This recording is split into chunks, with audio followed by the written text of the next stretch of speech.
Hello class. In our previous class we have learnt about multiple alleles.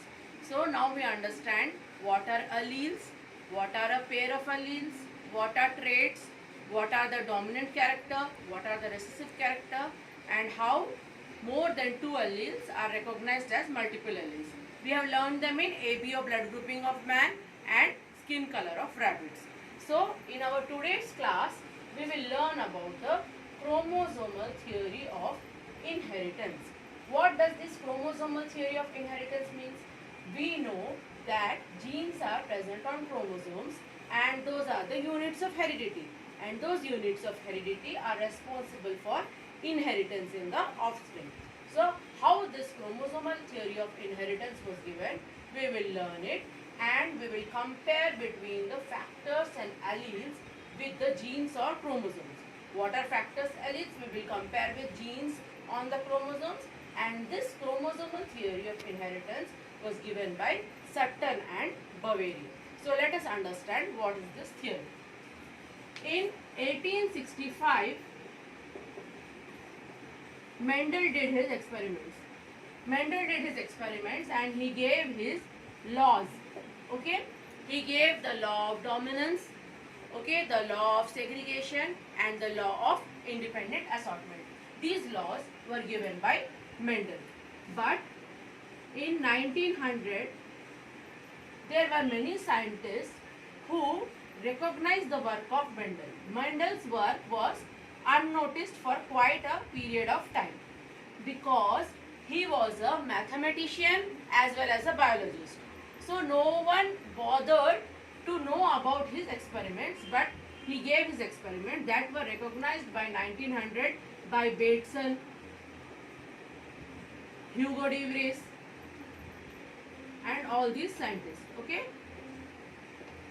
Now in 1902, a modified version of Mendel's laws or Mendel's theory was given by scientists Sutton and Boveri.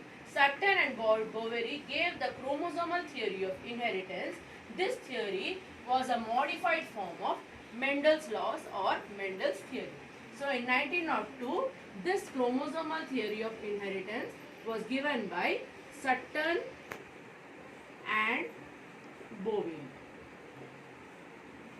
Okay. Now why Mendel's work was unrecognized? Because there was no proper microscope during that period. Primitive microscopes were used, or they had self-made microscope. By 1902, cell was discovered, nucleus was discovered, cell was studied properly. What is cell? What is present in the nucleus? All these things were known. So Sutton and Boveri could give this chromosomal theory of inheritance, modifying the Mendel theory in a proper way. Now what we have to do? We have to make a contrast between Mendel's theory and what Sutton and Boveri said. Sutton and Boveri just modified theory of Mendel, but it was exactly the same what Mendel said. Mendel, Sutton and Boveri. Okay. What Mendel said first? That pair of alleles or factors are responsible for a trait to be inherited. Okay. And what he told? He told about the dominant character, tall, homozygous dominant, short, homozygous recessive.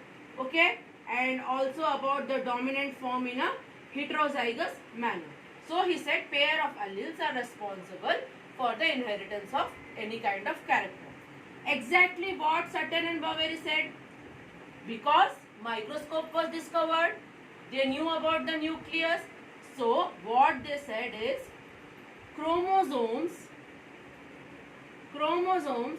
are present in the nucleus, and these chromosomes are having genes, and these chromosomes are in the form of homologous pairs. So they said that these chromosomes are in the form of homologous pairs. He said pair of alleles are factors, but he could not give any physical evidence. Who? Mendel. But they studied this under the microscope and they told about the pair of homologous chromosomes.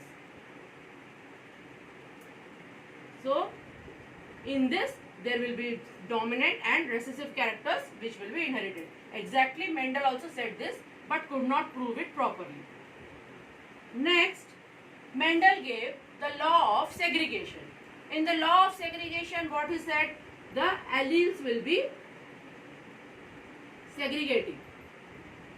So they will be segregating. So T in homozygous form, it will be segregating like this. Okay. So this was the second point where Mendel said. What Sutter and Boveri said? We have learned in our chapter in 11th standard in meiosis that these homologous pairs of chromosomes will segregate. They will go apart, a metaphase plate will be formed and they will segregate and turn to haploid. Same thing here, pair of alleles are segregating to form gametes. Here also homologous chromosomes are becoming haploid. They are segregating. So these were the two things they said. And what was the third thing said by them?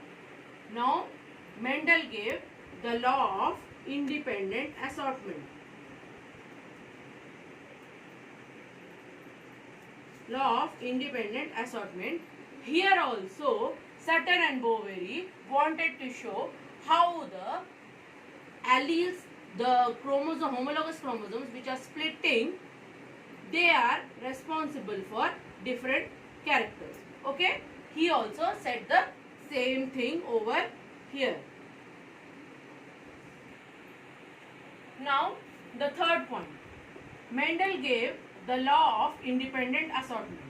If now we are taking a pair of alleles, we know they will be segregating, and after segregating they will have a combination. So that combination also we can make in this form. Okay,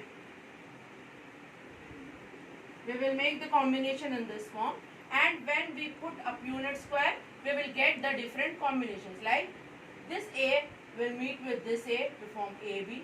This A with this B, it will form AB. Again this A with this B, it will form AB, and this A with this B, this will form AB. So in this way we will have a Punnett square where different characteristics we will be seeing. Okay, when we are forming a Punnett square. These are the different characteristic forms when the gametes are segregating themselves. Again, what Sutter and Boveri said? Homologous pairs of chromosomes will separate and they will form haploid. Individual is diploid. During the process of meiosis, they will form haploid. Now, when it is forming haploid, the combinations may be, this may go with this may also go with this may go with this, and this may also go with this. The same thing we can represent in a Punnett square. So what happened is, this chromosomal theory of inheritance by Sutter and Boveri, it was given in a modified form where they expressed that nucleus has chromosomes, chromosomes have genes on it, and genes are responsible for the characters that are inherited. But whereas Mendel called these things as factors and alleles, and he did not have any proper microscope, being a mathematician as well as a biologist, no one cared for his theory, and later his theories were proved by other scientists. So one at the same, both the theories are same, but Sutter and Boveri proved it, so it was noticed properly, and Mendel's theory was kept unnoticed for a quite long period of